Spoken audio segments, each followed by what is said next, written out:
Welcome everyone to another video, and in this video I'm just going to go over the 12 Pokemon that I use in my rotation when I'm practicing Twilight, and then I'll indicate which ones I used in my previous tournament and which ones I'm strongly considering for my upcoming tournaments. So I'll start by CP. Let's start with Golbat. I prefer Golbat over Crobat for a couple of different reasons. I prefer Wing Attack over Air Slash, and as well I prefer Poison Fang's low energy requirement over I think it's Sludge Bomb for Crobat, even if it's more energy efficient. So Golbat I use as what I call my anti-Toxicroak counter. Obviously with the new update, there's other options that were available, the new mons, which I'll talk about a little bit later, that also counter Toxicroak. So something for me to consider in the future. But I really like Golbat. I have Wing Attack, I have Shadow Ball, and Poison Fang on my Golbat. I really like Poison Fang, obviously super effective against fairy types, as well as low energy requirements, so you can spam it, fake out shields, like bait out shields. And then Shadow Ball, even though it's not a ghost Pokemon, it doesn't have stab on Shadow Ball, it does deal a lot of damage. It's one of the strongest, most efficient damage per energy moves in the game. Next I have Azumarill. Azumarill is like a fan favorite in general Great League, and it's pretty good in normal Great League. It does do well against like Golbat, for example, because it's super tanky and has access to Ice Beam. It also is very good against Venusaur or other grass poison Pokemon that might come into the meta. So I really like it. It's really tanky. I would say it's like borderline on my team, and one of the Pokemon I'm thinking about substituting out of my team. So I did use Golbat and Azumarill in my previous Twilight team. Another fan favorite for general Great League is Alolan Muck with Poison Jab, Dark Pulse, Sludge Wave. I talked about in my previous video, I prefer Sludge Wave over Gunk Shot just because of the lower energy requirement. Some people might be running Snarl or Bite. I prefer Poison Jab. I think it's just like a more flexible move to use in this meta, but it's certainly possible for you to use other moves as well. And then as well run Dark Pulse for that nice stab damage and a little bit lower energy requirement than Sludge Wave. And then Quillfish, not Quailfish, as someone correctly pointed out to me. I did run in my last Twilight Cup, and I run Water Gun, Aqua Tail, and Sludge Wave. Some people might run Ice Beam just for the additional coverage against Venusaur, for example. It's debatable. Water Gun, Aqua Tail are a really nice combination because there's not that many Pokemon in Twilight that resist water, so it's good for neutral damage, good for burning shields. It can tank a Mud Bomb from Toxicroak, so that's again super helpful, and I really like it. Venusaur, I'm debating between Razor Leaf and Vine Whip, and I need to play around with the movesets. Obviously, Razor Leaf, the highest DPS move in the game, really good against Pokemon that don't resist or are super effective. So neutral or super effective against Razor Leaf.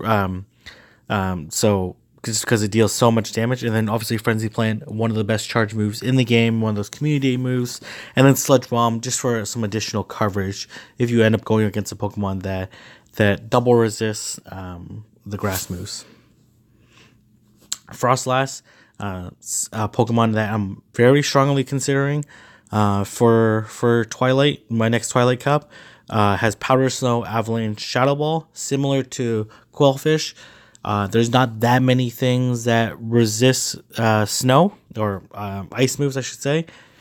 So it deals a lot of really great neutral damage. Avalanche, again, one of those really amazing moves in the game that's very energy efficient for how much damage it's doing, and then as well, it is a relatively low energy requirement move compared to a move like Shadow Ball.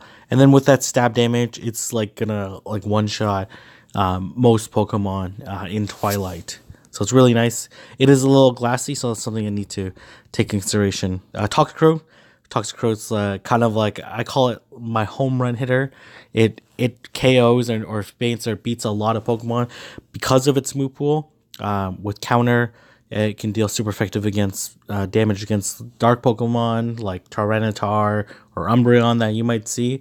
And then with Mud Bomb, it'll deal super effective damage against those poison Pokemon or dark poison Pokemon. Even though it's not stab, it does quite a bit of damage. It's low energy requirement.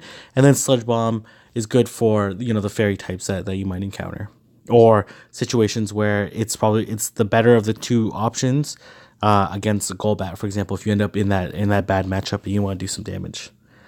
And then Drapion, here I run Bite, Aqua Tail, and Crunch. Some people run Infestation Bug, and it's debatable on which you want to run. Bite will do a lot of damage, but has very low energy per turn, while Infestation Bug will do less damage, but will allow you to do more Aqua Tail. So it's nice. I might cut it from my team. I did run it in my last tournament, though. Venomoth, with the buff Confusion. Confusion's basically a 4-turn or 2-turn version of Dragon Breath. So it deals a lot of damage, charges it very quickly. So it's a really, really great option. You actually don't need the second charge move, in my opinion. You only need to really run Silver Wind unless you have a Legacy Venomoth that has Poison Fang.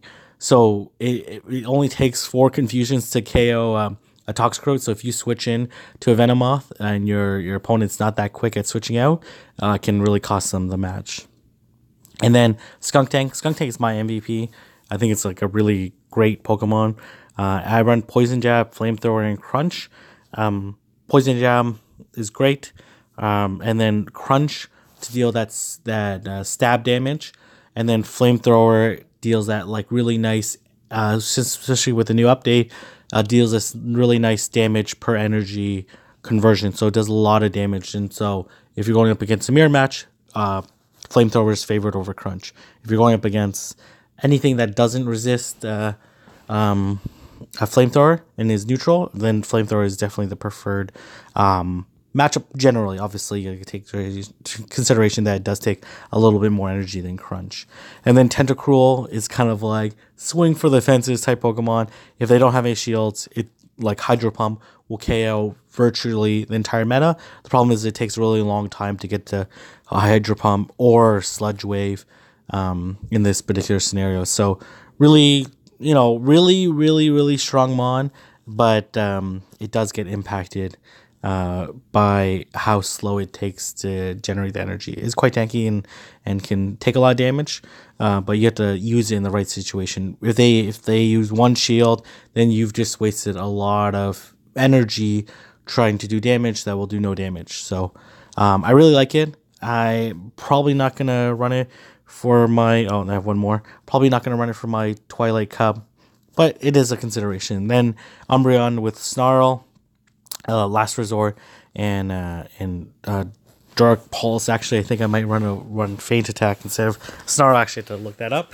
But regardless, I think Last Resort's really necessary for Umbreon if you're going to run it. I personally think it's like a slightly overrated Pokemon, and I'm not going to use it in my upcoming Twilight Cup unless, my performances say otherwise with it. But the Last Resort allows you to deal that neutral damage in situations where Pokemon resist it. So like, for example, Umbreon. Oh, no, not Umbreon. Umbreon, yeah, Umbreon's an example as well. But like Toxicroak, Azumarill, where they resist dark moves, and Last Resort's a really great option to use. So that's my team. If I were to say my top 3, the ones that I personally like the most, I would say Skunk Tank, Toxicroak, Golbat. But Golbat could be replaced with Venomoth, or I could run both. That's really a nice option. I'm also really considering, and then my borderline ones, I would say, are Quillfish, Frostlass, Venusaur, and then probably Azumarill are probably my borderline ones that I will probably rotate in and out of my team as I go forward. So anyways, hopefully you guys like that video, and let me know in the comment section below what Pokemon you're running for Twilight, and if I look